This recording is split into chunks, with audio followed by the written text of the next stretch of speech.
Baik, terima kasih Anda masih bersama kami di debat pertama calon presiden 2024.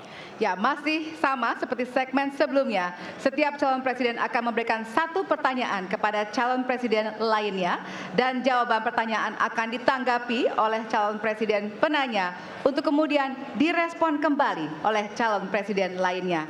Yang direspon adalah apa yang disampaikan oleh calon presiden lainnya. Dan kita akan undang kembali ketiga calon presiden 2024 untuk naik ke atas panggung. Kami persilakan kepada Bapak-Bapak untuk bisa menuju ke panggung utama. Dan kembali kami ingatkan kepada Bapak-Bapak calon presiden bahwasanya tema di malam hari ini terdiri dari beberapa subtema, yaitu pemerintahan, hukum, hak asasi manusia, pemberantasan korupsi, penguatan demokrasi, peningkatan pelayanan publik, penanganan disinformasi, dan kerukunan warga. Untuk itu, kesempatan pertama akan diberikan kepada calon presiden nomor urut 2 untuk bertanya kepada calon presiden nomor urut 1. Waktu Bapak 1 menit dimulai dari sekarang. Mas Anies pernah jadi gubernur 5 tahun di DKI. Anggaran DKI setahun sekitar 80 T. Jumlah penduduk Indonesia DKI 10 juta kira kurang lebih. APBD Jawa Barat 35 T, jumlah penduduknya 50 juta, 5 kali DKI. Tetapi selama Mas Anies mimpin, sering sekali DKI menerima indeks polusi tertinggi di dunia. Bagaimana dengan anggaran 80 T, Pak Anies sebagai gubernur tidak dapat berbuat sesuatu yang berarti untuk mengurangi polusi? Terima kasih. Waktunya masih ada, Bapak? Sudah cukup? Baik, kita akan lanjutkan kepada calon presiden nomor urut 1. Kami beri kesempatan untuk menjawab pertanyaan selama 2 menit, dimulai dari sekarang. Pak Prabowo, terima kasih atas pertanyaan yang bagus, tetapi kurang akurat. Saya akan jelaskan, Pak. Ketika satu daerah mengatakan di tempat kami tidak ada COVID, di tempat kami COVID banyak, lalu yang tidak ada COVID kami tanya, kenapa tidak ada COVID? Nah, kami nggak punya alat testing, Pak. Karena tidak punya alat testing, maka tidak ada COVID. Yang punya alat testing, maka ada COVID. Okay? Saya tidak tanya COVID, saya tanya polusi. Boleh saya selesaikan dulu? Ya, jadi apa yang terjadi? Di Jakarta kami memasang alat pemantau polusi udara. Bila masalah polusi udara itu bersumber dari dalam kota Jakarta, maka hari ini, besok, minggu depan konsisten selalu akan kotor. Tapi apa yang terjadi? Ada hari di mana kita bersih, ada hari di mana kita kotor. Ada masa minggu pagi, Jagakarsa sangat kotor. Apa yang terjadi? Polusi udara tak punya KTP. Angin tak ada KTP-nya. Angin itu bergerak dari sana sini. Ketika polutan yang muncul dari pembangkit listrik tenaga uap mengalir ke Jakarta, maka Jakarta punya indikator, karena itu Jakarta mengatakan ada polusi udara. Ketika anginnya bergerak ke arah Lampung, ke arah Sumatera, ke arah Laut Jawa, di sana tidak ada alat monitor, maka tidak muncul. Dan Jakarta pada saat itu bersih. Kalau problemnya dari dalam kota saja, maka konsisten tiap waktu. Ya, kita punya masalah polusi. Karena itu kita kerjakan dengan apa? Kita lakukan, Pak. 1, dengan pengendalian emisi dari kendaraan bermotor. Dan pengujian emisi sekarang wajib. Yang kedua, elektrifikasi kendaraan umum. Yang ketiga, konversi kendaraan umum. Dan dulu yang naik kendaraan umum hanya 350.000 per hari, sekarang 1 juta per hari. Jadi itu kita kerjakan untuk menangani soal polusi di Jakarta. Baik. Masih ada waktu, Bapak? Cukup? Ya. Kami persilakan kepada calon presiden nomor urut 2 untuk kemudian menanggapi jawaban dari calon presiden nomor urut 1. Waktu Bapak 1 menit dimulai dari sekarang. Ya, susah kalau kita menyalahkan angin dari mana saja, ya. Jadi saya bertanya dengan anggaran segitu besar, jumlah penduduk, ya, langkah-langkah yang bisa dilakukan untuk dengan real dalam 5 tahun mengurangi polusi, juga di mana rakyat Jakarta begitu banyak yang mengalami sakit pernafasan. Jadi saya kira kalau kita dengan gampang menyalahkan angin, hujan dan sebagainya, ya mungkin tidak perlu ada pemerintahan kalau begitu. Ya. Terima kasih. Masih ada waktu? Akan menambahkan? Cukup. Cukup. Baik. Baik, selanjutnya kami berikan kesempatan kepada calon presiden nomor urut 1 untuk menanggapi tanggapan dari calon presiden nomor urut 2. Waktunya 1 menit, dimulai dari sekarang. Ya, inilah bedanya yang berbicara pakai data, yang berbicara pakai fiksi. Oke? Ini pakai data. Jadi ketika ditunjukkan, ya memang ada sumber polutan dari dalam kota. Tapi kalau sumber polutan itu hanya dari dalam kota, maka Pak pakai logika sederhana sekali. Jumlah motor dari hari ke hari sama, jumlah mobil dari hari ke hari sama. Maka harusnya angka polusinya sama setiap waktu. Betul tidak? Tapi jumlah motor sama, jumlah mobil sama, ada. Kita sangat polusi. Ada sisi sangat tidak polusi. Nanti kalau perlu saya kirimkan gambar satelitnya kepada Bapak. Supaya Bapak bisa menyaksikan. Dan inilah mengapa kita mengambil langkah itu pakai ilmu pengetahuan, pakai data, dan menggunakan saintis untuk terlibat. Kalau tidak pakai itu, maka nggak akan ada langkah yang benar. Dan ini kemudian saya teruskan, Pak. Bagaimana pengendalian itu dikerjakan untuk dalam Jakarta. Jika saya terpilih presiden, maka yang luar Jakarta saya kendalikan juga, Pak. Baik.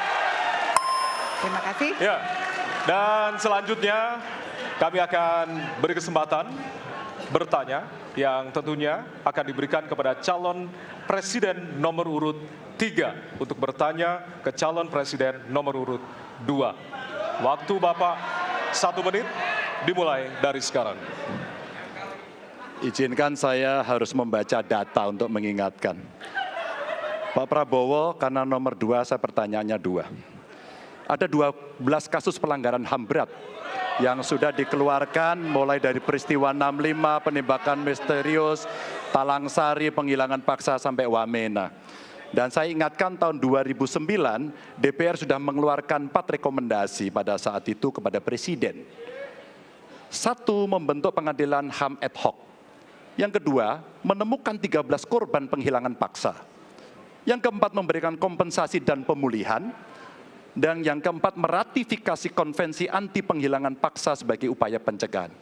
Pertanyaan saja 2. Kalau Bapak ada di situ, apakah akan membuat pengadilan HAM dan membereskan rekomendasi DPR? Pertanyaan kedua, di luar sana menunggu banyak ibu-ibu, apakah Bapak bisa membantu menemukan di mana kuburnya yang hilang agar mereka bisa berziarah? Saya persilakan. Kita akan berikan kesempatan kepada calon presiden nomor urut 2 untuk menjawab selama 2 menit. Waktunya dari sekarang. Pak Ganjar tadi justru Anda sebut tahun 2009 kan? Ya. Jadi sekian tahun yang lalu kan? Betul. Dan masalah ini ditangani justru oleh wakil presiden Anda. Ya. Ya. Jadi apalagi mau ditanya kepada saya? Saya sudah menjawab berkali-kali, ada rekam digitalnya. Saya sudah jawab berkali-kali. Tiap 5 tahun kalau polling saya naik, ditanya lagi soal itu.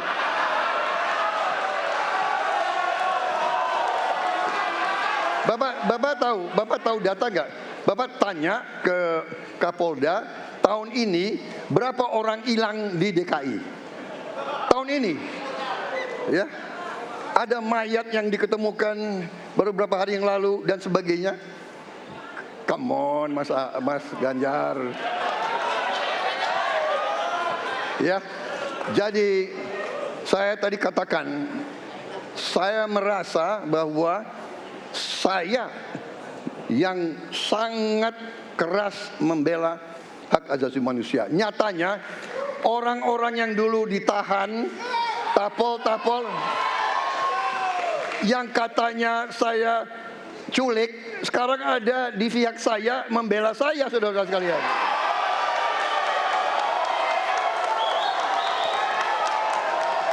Jadi masalah HAM jangan dipolitisasi, Mas Ganjar, ya. Menurut saya, ya. Saya kira begitu jawaban saya. Masih ada waktu, Yang Bapak. kedua, Pak. Akan menambahkan? Cukup. Cukup. Baik. Dan selanjutnya kami persilakan kepada calon presiden nomor urut 3 untuk menanggapi jawaban dari calon presiden nomor urut 2. Waktu Bapak 1 menit dimulai dari sekarang. Pak Prabowo ini punya ketegasan yang luar biasa. Luar biasa.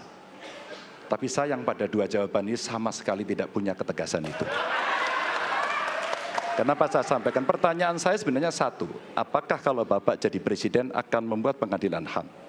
Pertanyaan nomor kedua, apakah Bapak bisa menemukan, menunjukkan, membantu pada keluarga agar kemudian mereka bisa berziarah? Dua ini sama-sama tidak dijawab. Maka kalau kemudian saya boleh meminta, kalau saya jadi presiden, Pak, saya akan bereskan ini, Pak. Agar kemudian dalam kontestasi Pilpres berikutnya, ini tidak akan muncul lagi karena presidennya tegas menuntaskan pekerjaan itu pada eranya. Terima kasih. Waktunya masih ada, Bapak? Cukup. Cukup. Baik, kita berikan kesempatan kepada calon presiden nomor urut 2 untuk menanggapi tanggapan dari calon presiden nomor urut 3. Waktunya 1 menit dari sekarang. Loh, kok dibilang saya tidak tegas? Saya tegas akan menegakkan hak asasi manusia. Masalah yang Bapak tanyakan agak tendensius. Kenapa yang 13 orang hilang pada saat itu ditanya kepada saya? Itu tendensius, Pak Ganjar, ya. Itu tendensius. Dan wakil Bapak yang mengurus ini selama ini. Jadi kalau memang keputusannya mengadakan pengadilan HAM, ya kita adakan pengadilan HAM. Tidak ada masalah. Ya. Baik. Sudah, Pak? Masih ada waktunya, waktu? Pak? Sudah cukup, Ya. Pak Prabowo? Namanya usaha. Terima kasih. Sudah cukup? Baik. Oke. Ya, dan Harap selanjutnya tenang. kita akan menuju ke pertanyaan dan kali ini kesempatan bertanya akan diberikan kepada calon presiden nomor urut 1 untuk kemudian bertanya kepada calon presiden nomor urut 3. Waktu Bapak 1 menit dimulai dari sekarang. Ada dua peristiwa yang menarik perhatian dan perlu kita bahas di sini. Oke. Peristiwa Kanjuruhan dan peristiwa kilometer 50. Di situ proses hukum sudah dijalankan, tetapi rasa keadilan masih belum muncul. Pada saat ini kita menyaksikan masih banyak pertanyaan, bahkan keluarga-keluarga korban masih mempertanyakan. Karena itu, saya ingin bertanya kepada Pak Ganjar. Saya posisinya adalah ini harus dituntaskan. Ini harus bisa menghadirkan rasa keadilan, bukan saja soal legalnya yang sudah diselesaikan. Saya ingin tanya posisi Pak Ganjar di dalam dua peristiwa ini. Terima kasih. Waktunya masih ada, Bapak? Sudah cukup? Oh, udah cukup. Baik. Baik. Terima kasih kepada calon presiden nomor urut 3. Kami berikan kesempatan untuk menjawab selama 2 menit. Waktunya dimulai dari sekarang. Terima kasih, Mas Anies. Saya kira dua isu itu menjadi public talks. Kanjuruhan. Kita bisa bertemu dengan para pencari fakta. Kita bisa melindungi korban. Kita bisa membereskan urusan mereka dari sisi keadilan korban, termasuk di kilometer 50. Ketika kita bisa bereskan semuanya, maka kita akan naik dalam satu tahap. Apakah kemudian proses legal dan kemudian mencari keputusan yang adil bisa dilakukan? Jawaban saya, bisa. Jadi dalam pemerintahan ini mesti berani untuk tidak lagi menyandra persoalan-persoalan masa lalu sehingga berlarut-larut. Sehingga apa yang terjadi ketika muncul terus-menerus akan menjadi sensi. Sensi terus, karena tidak pernah ada keputusan. Maka cara-cara ini mesti dihentikan dan kita mesti berani tegas. Kadang-kadang kita juga mesti harus berpikir dalam situasi yang lebih besar. Mari kita ciptakan kembali Undang-Undang KKR. Mari kita hadirkan kembali Undang-Undang KKR agar seluruh persoalan-persoalan pelanggaran HAM itu bisa kita bereskan dengan cara itu. Sehingga bangsa ini akan maju dan tidak lagi kemudian berpikir mundur karena persoalan-persoalan seperti itu yang tidak pernah dituntaskan. Kita harus tuntaskan itu. Baik. Masih tersisa waktunya, Bapak? Cukup. Cukup? Baik. Ya, dan kami silakan kepada calon presiden nomor urut 1 untuk menanggapi jawaban dari calon presiden nomor urut 3. Ya. Waktu Anda 1 menit, Bapak. Ya, jawabannya kurang komprehensif karena masalahnya lebih kompleks dari itu, Pak Ganjar.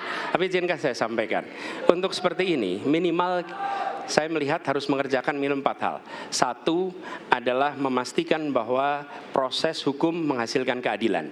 Yang kedua, ungkap seluruh fakta sehingga kebenaran menjadi pengetahuan semua, termasuk closure bagi keluarga. Yang ketiga, korban harus ada kompensasi, clear. Dan yang keempat, negara harus memberikan jaminan bahwa peristiwa-peristiwa seperti ini tidak boleh berulang kembali. 4 harus dikerjakan. Nah, saya kemudian melihat untuk itu bisa dikerjakan, maka kita tidak bisa abu-abu seperti yang tadi disampaikan. Saya melihat kalau begitu 4 ini harus dilakukan, berarti yang pertama mungkin kita harus melakukan investigasi ulang, melakukan review. Kita harus menyelamatkan institusi, memastikan bahwa institusi itu selamat. Saya ingin tahu apakah Pak Ganjar sependapat dengan pandangan saya. Terima kasih Pak Ganjar. Baik. Waktunya habis, selanjutnya kami berikan kesempatan kepada calon presiden nomor urut 3 untuk menanggapi tanggapan dari calon presiden nomor urut 1. Waktunya 1 menit dari sekarang. Soal komprehensi atau tidak komprehensif terkait dengan itu selera dan subjektif. Dari 4 hal tadi itu, saya kira hampir semua pelindungan korban dilakukan. Saya sampaikan pencari fakta sudah pernah ada. Kalau kemudian tidak terjadi, tidak boleh terjadi lagi, saya kira itu value yang mesti dicontohkan. Kita kerjakan semuanya. Saya orang yang tidak pernah abu-abu, hitam putih, sat-set. Kami tidak pernah ragu-ragu, kami tidak pernah abu-abu, maka kami pun tadi mengklarifikasi pertanyaan kepada pasangan calon nomor 2, karena kami bukan orang yang menunda pekerjaan, menggantung pekerjaan untuk kemudian menjadi komoditas. Saya selesaikan itu. Masih ada waktunya Bapak, akan Cukup. ditambahkan? Baik. Ya, dan kita berikan apresiasi kepada 3 calon presiden yang tadi sudah berdebat dan saling bertanya di kesempatan malam hari ini, Pak.